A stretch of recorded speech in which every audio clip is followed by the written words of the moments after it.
The early aughts were a very good time to be M. Night Shyamalan. Certainly the best time. Coming off his Oscar-nominated blockbuster, The Sixth Sense, Shyamalan was instantly a household name and recognized as one of the most exciting new filmmakers to come along in years. He was even dubbed the Next Spielberg by Newsweek magazine. Night certainly leaned into this hype, very much enjoyed the accolades and attention, and quickly parlayed the goodwill into a couple of memorable thrillers, 2000's Unbreakable and 2002's Signs. While neither film reached the box office or pop cultural heights that The Sixth Sense did, they were evidence that Shyamalan was indeed a born filmmaker, able to craft genre films that were suspenseful and dramatic in equal measure. After Signs came out, it was hard to find someone who didn't know the name Shyamalan. He was the rare director whose name was as important to the general audience as the stars of the film. Shyamalan would put name recognition to the ultimate test in 2004 with The Village, a movie featuring an ensemble cast of well-known acting veterans who weren't exactly box office gold. Without a Bruce Willis or Mel Gibson to headline the film, Shyamalan would be the biggest name on the poster this time around. He had faith, and all of his movies are about faith one way or another, that his relationship with the audience would persevere. They trusted him to deliver a certain kind of product regardless of who the star was, and he was going to reward that trust with his most twisty movie yet. I mean, he was the star of this particular movie. The results, well, let's just say every relationship has its bumpy roads, and this was the first of many for the director. Pour yourself a glass of unpasteurized milk and hunker down by the campfire, because we're going to find out just what the happened to M. Night Shyamalan's The Village. Don't let them in. Before we start in earnest, let's be clear that this video is going to spoil the hell out of The Village. So if by some crazy chance you're unaware of what's really going on deep in those woods, you might want to check out the movie first. Slapping your forehead at some of the movie's outlandish twists is part of the fun after all. The Village was inspired by an unlikely combination of well-known titles, Wuthering Heights and King Kong. Shyamalan was once offered the opportunity to direct an adaptation of Emily Bronte's beloved gothic romance novel, and while considering it, he read the book and fell in love with it. He turned down the opportunity to direct it, but reading Wuthering Heights made him want to try his hand at a film that would be both a period piece and a romance. As he said at the time, he wanted to make a movie about innocence. Simultaneously, he was fascinated by a sequence in King Kong that always stood out to him. As he told the Washington Post in an interview, the most intriguing moment of the film is when we see the rituals that the native tribe of Skull Island goes through to appease the giant animal just beyond their home.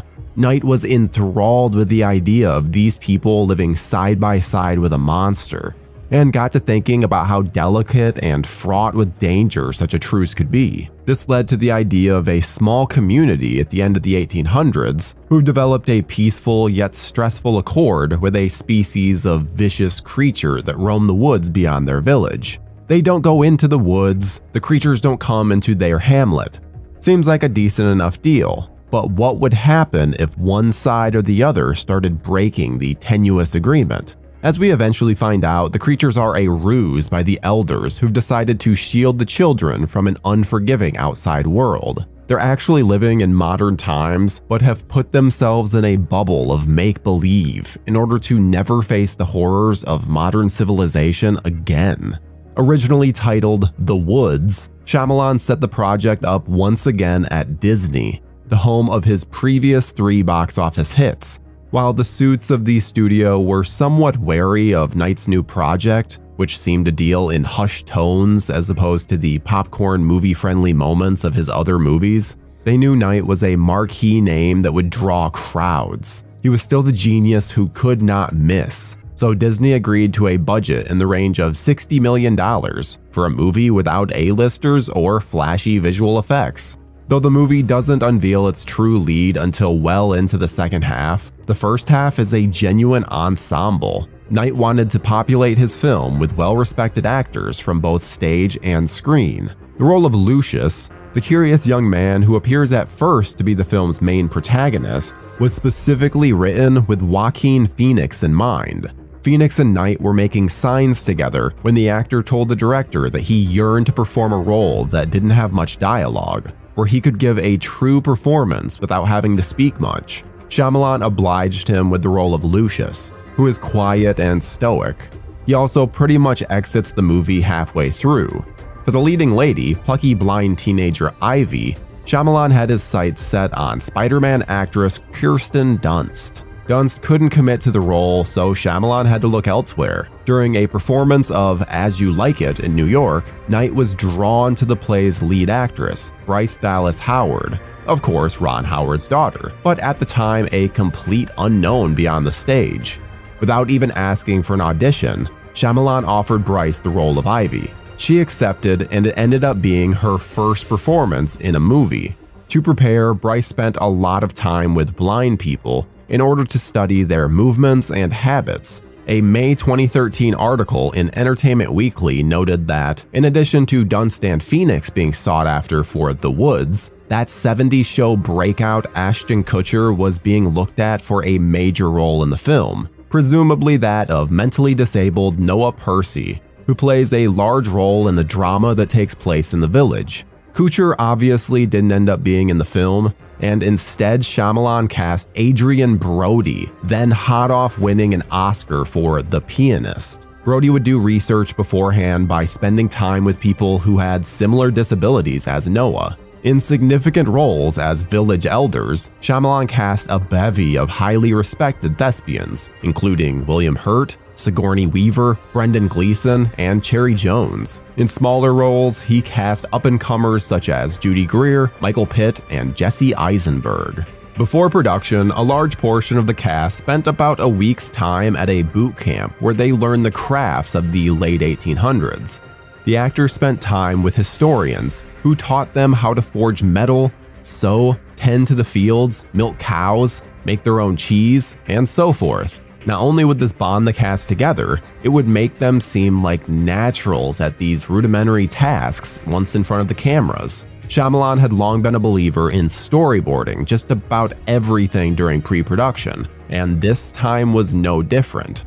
After hiring celebrated cinematographer Roger Deakins, Knight spent about 3 weeks with Deakins storyboarding the entire film. Both men were sticklers for even the smallest of details, so they ended up being a natural pairing. The two were heavily inspired by the works of painter Andrew Wyeth. Like Shyamalan, a native of Pennsylvania, Wyeth was known for his stark, eerie paintings of rural people and landscapes. Ironically, the village would actually end up shooting not far from where he grew up. Production settled on Chadsford Township, Pennsylvania, about 25 miles southwest of Philadelphia. Creepily enough, the 600-acre piece of land had long been associated with urban legends around that area, including tales of satanic cults and spooky apparitions. It took some 300 people to build the titular village from the ground up. Some of the houses functioned inside and out, while others were just exteriors and de facto storage facilities.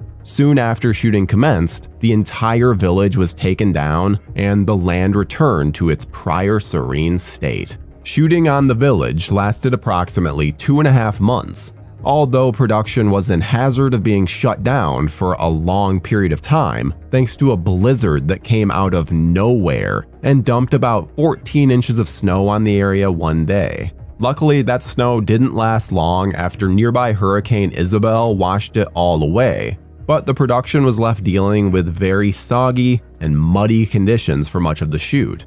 The movie faced a hazard of a different kind soon after. Despite the extra security required on any Shyamalan project, the film's script was leaked out and wound up on several online entertainment sites well before the film's release. The pre-reviews, as they were called, were critical of many of the script's elements, including the hokey dialogue and some easily guessed twists. Shyamalan and Disney forged ahead regardless, keeping the movie as it was, save for some quick reshoots a few months before the movie's release, which included the film's final shot, that of Ivy returning from her journey to greet the fallen Lucius.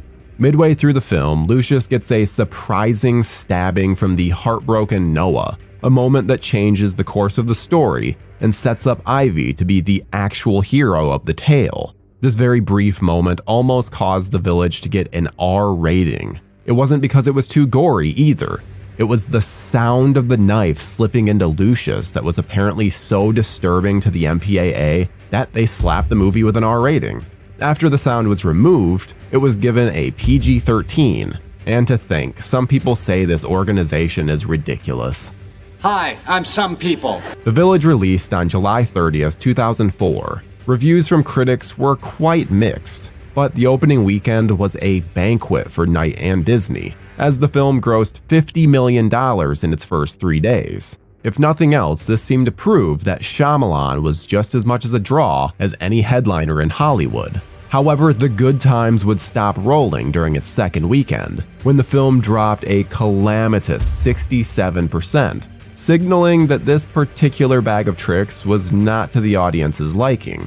But all was not lost, as ultimately the movie grossed $256 million worldwide, meaning despite its hasty reputation as a misguided bomb, it wound up being profitable. There was still one more trial to overcome for The Village soon after its release. A lawsuit was threatened by author Margaret Peterson Haddix and her publisher Simon & Schuster after they found one too many similarities between Night's film and Haddix's book Running Out of Time.